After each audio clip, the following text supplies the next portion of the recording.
Magandang hapon. Andito ako sa Paisalia Library. Yung park. Parang ano lang, parang nasa Pinas lang ba?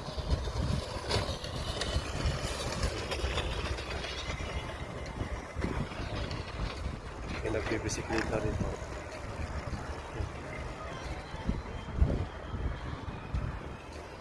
So, ticket opportunity na. Makapag video, pero hindi pwedeng ano kayong video sa iba yung camera kasi sika tayo, kailangan nakaharap kayo sa akin. Okay.